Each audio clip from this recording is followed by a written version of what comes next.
अस्सलाम वालेकुम, welcome to the another my new video. आज की मेरी वीडियो फैसल शफकत भट्टी साहब पर है कि फैसल शफकत भट्टी कौन है, कहाँ से तल्लक रखते हैं, क्या काम करते हैं और उनकी दुश्मनी का आगाज़ कहाँ से हुआ। फैसल शफकत भट्टी साहब तहसील सिनावाली, डिस्ट्रिक्ट सरगोदा और चक मंगो वाले भट्टियों से तल्लक रखते हैं। असल में उनको ये दुश्मनी विरासत में मिली। असल में ये उनकी दुश्मनी शुरू तब हुई जब पहला कत्ल उनके वालिद साहब का हुआ। आप लोगों को पता है कि गांव में अक्सर छोटी छोटी बात पर लड़ाई शुरू हो जाती हैं, तो सेम ऐसा ही वाकया फैसल शफकत भट्टी साहब के वालिद साहब के साथ हुआ जब उनका कत्ल हुआ, और उनका कत्ल कलियार फैमिली ने किया। तो ये दुश्मनी का आगाज़ यहाँ से शुरू हुआ। इस तरह आप लोगों को पता होगा कि अगर किसी भी एक फैमिली में कोई बंदा कत्ल हो जाए तो फिर उस फैमिली को वो दुश्मनी विरासत में मिल जाती है, वो दुश्मनी नस्लों तक चलती रहती है। और आप लोगों को पता है कि दुश्मनी एक ऐसी गंदी चीज़ है कि ये ख़ानदान तबाह करके रख देती है। तो बाद में फैसल शफकत भट्टी साहब ने अपने वालिद साहब का कत्ल का बदला लेने के लिए उनके कुछ बंदे कत्ल करवा दिए, और कुछ टाइम बाद उनकी आपस में सुलह होगी। दोबारा फिर कुछ टाइम बाद फैसल शफकत भट्टी साहब के कुछ मामला ज़मीन की वजह से जत्था बिरादरी के साथ ख़राब हुए, और ख़राब मामला चलते रहे, जिसमें जत्था बिरादरी के तकरीबन 7 बंदे कत्ल हो गए। और वो कत्ल फैसल शफकत भट्टी पर डाल दिया गया कि फैसल शफकत भट्टी ने कत्ल करवाया। तो फिर बाद में फैसल शफकत भट्टी साहब ने कहा कि आप जहाँ जाते हो मुझसे कसम ले लो कि इस कत्ल में मैं मुलविस नहीं हूँ, और वो हकीकत में वो कत्ल फैसल शफकत भट्टी साहब पर डाल दिया गया। तो उसके बाद फैसल शफकत भट्टी साहब बाहर चले गए कुछ टाइम के लिए, और उन पर पर्चे होने शुरू हो गए। उसके बाद उनकी ज़मीन पर कब्जा कर लिया गया, उनका घर गिरा दिए गए, पुलिस ने वारंट गिरफ्तारी जारी कर दिए। लेकिन वो इस चीज़ की कसम दे रहा था कि इस कत्ल में मैं मुलविस बिल्कुल भी नहीं हूँ। तो कुछ टाइम बाद जत्था बिरादरी से उनकी सुलह होगी, और जत्था बिरादरी ने उनको माफ़ कर दिया कि आप इस कत्ल में मुलविस नहीं थे।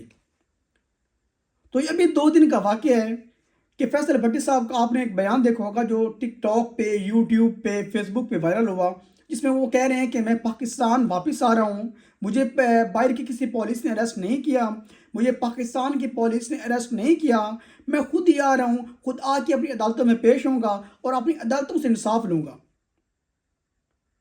तो जब वो इस्लामाबाद एयरपोर्ट पर उतरते हैं तो उन्हें वहाँ से CCD अरेस्ट कर लेती है। हत्ता कि उनके सारे दोस्त, उनके सारे चाहने वाले, उनकी सारी बिरादरी, उनकी सारी फैमिली उनको वेलकम करने के लिए बाहर खड़ी होती है, लेकिन उन तक पहुंचने से पहले CCD उनको अगवा कर लेती है, वहाँ से उठा लेती है और एक किसी खुफिया मकाम पर लेकर चली जाती है।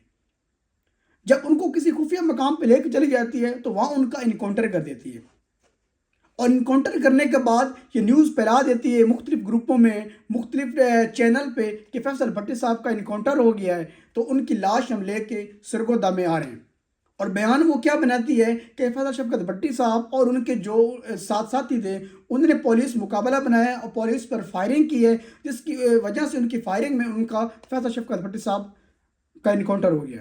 इसमें पहली बात तो मेरा ये सवाल है कि CCD ने जितने भी बंदे कत्ल किए उनका एक ही बयान था कि वो बंदा अपने दोस्तों के फायरिंग से जहाँ बैक हो गया।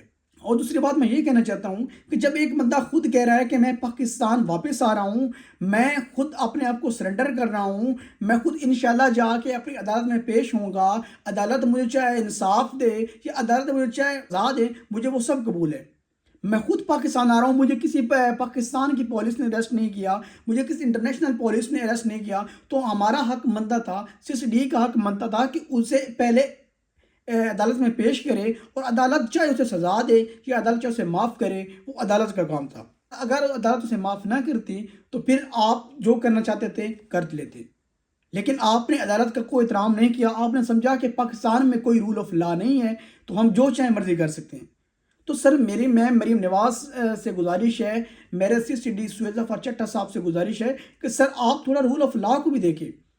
सर हाँ, अगर हमने पाकिस्तान में अदालतें किस लिए बनाई हुई हैं, अदालत में लोग जजेस किस लिए बैठे हैं, लोगों को इंसाफ देने के लिए बैठे हैं। हाँ बिल्कुल, मैं CCD को अप्रिशिएट करता हूँ कि जब से CCD आई है पाकिस्तान में जराइम कम हो गए हैं, क्योंकि आपको पता है पहले लोग जराइम इतने बढ़ गए थे कि लोग तंग थे जराइम से, कोई पता नहीं चलता था किस टाइम कोई किसी पे जनाब हमला कर देता था। मैं मरीम नवाज साहब का शुक्रिया भी अदा करता हूँ कि जिन्होंने ये CCD बनाई, اور الحمدللہ CCTV پاکستان میں بہت اچھا کام کر رہی ہے، اور میں سہیل ظفر چٹا صاحب کا بھی شکریہ ادا کرتا ہوں کہ جو اسے لیڈ کر رہے ہیں۔ ہاں، اس میں ایک یہ چیز اپنا پوائنٹ دینا چاہتا ہوں کہ سر پہلے جو بھی مجرم ہے اسے چیک کریں کیا واقعی اس نے جرم کیا ہے، اسے عدالت میں پیش کریں، کیونکہ عدالت بھی ہماری انصاف کے لیے بیٹھی ہے۔ اگر عدالت اسے سزا دیتی ہے یا وہ مجرم واقعی اس گناہ کا حقدار ہوتا ہے تو ہاں اسے سزا دیں۔ تو میری یہ چھوٹی سی گزارش تھی جو آپ لوگوں کے سامنے